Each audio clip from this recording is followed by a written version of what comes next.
Hey everyone, this is Mike Bonn, and we're continuing down the BRRRR path, and we're talking about real numbers with BRRRR.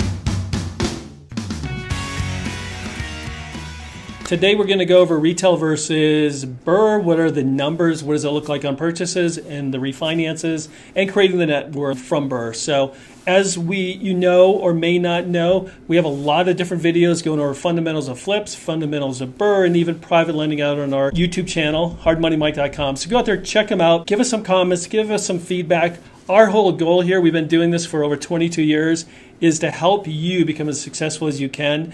So it doesn't matter if you're 25 or 55.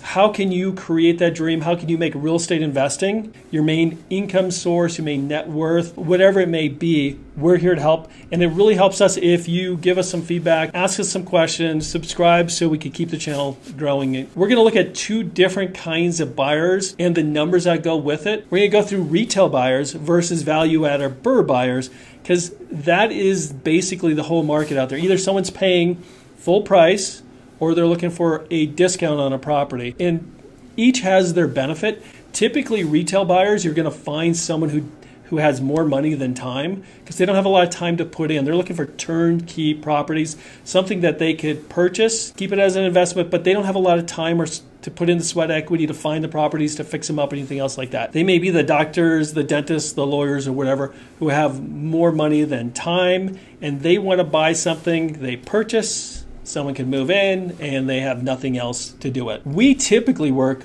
with the value add clients. The value add clients are the people who find something that's under market. Call it BRRRR, call it whatever. People who are finding something under market, putting some effort, some money, some time into it so they can create wealth. So they're putting in more effort finding properties, fixing them up and everything over cash. And we're going to look at what those numbers look like up front on the purchase side. So let's just look at an example. Let's just say in this market where we're looking at, the homes are worth all fixed up $200,000. So the ARV, the appraised value, whatever that is $200,000. So if I'm a retail buyer, typically we're going to put down a minimum of 20%, depends on credit and some other things, but typically we're going to put down at least 20%. So if we have a $200,000 purchase and we have to put down 20%, so 20% of $200,000 is $40,000.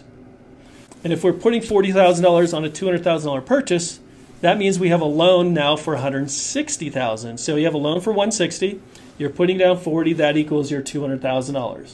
So every time they purchase a property, they must put down that to 20% or $40,000. So let's just look at a client who wants to build a portfolio and is looking at 5 properties. So they want to buy 5 properties, they're buying retail. So every property they buy, they're going to have to put that 20% down, which is $40,000. So 5 properties times 40 is $200,000. So they're going to have $200,000 minimum, plus some closing costs and stuff out of pocket to purchase these properties. Plus, they're going to have a $160,000 loan on each one of these properties. Once again, they have created no new net worth. They've just put money into a property and they're going to rent it and hope for appreciation over time. Now, typically, we work with value add properties. Call it BRRRR, call it whatever. We have people who are buying properties who are 25, like I said, or 55 or even 60, still building their portfolios. But typically, a BRRRR person is someone who would rather put in less money or zero money and more effort. And in some of these markets, like now where it's a little tight in 2022, you're going to have to put in a little more effort to find these properties than you have in good times. Just depends on your market. But typically, this is where you build your wealth and create wealth and actually have better cash flow too on those properties. You just have to be able to put in your time, your effort, or build a team that can help you do that. As we said, on the retail, on a $200,000 deal, they're going to put down $40,000, have a $160,000 loan.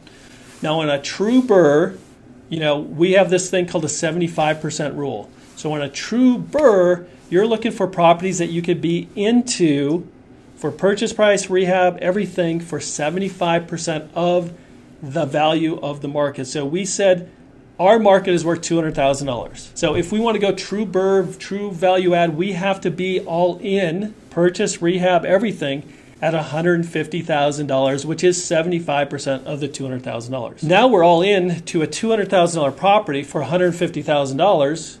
what have we just done? We just created $50,000 in net worth, free equity, whatever you call it, because we owe 150, it's worth 200,000.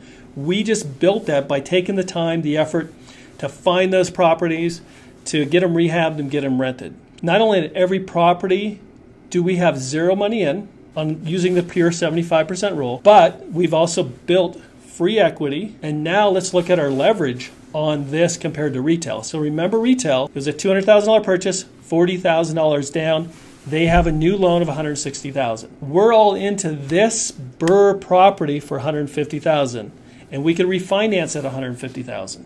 So now we have leverage. We have a loan of $150 compared to the retail person who has $160. So we owe less. So our cash flow should be better than someone who's on retail. So once again, true BRRRR, looking at that 75% rule, all in for $150. We have zero money out of pocket. We've created $50,000 on every property we purchase. So if we're able to find these 5 properties and buy these 5 properties, we just created $250,000 in free equity with zero money out of pocket.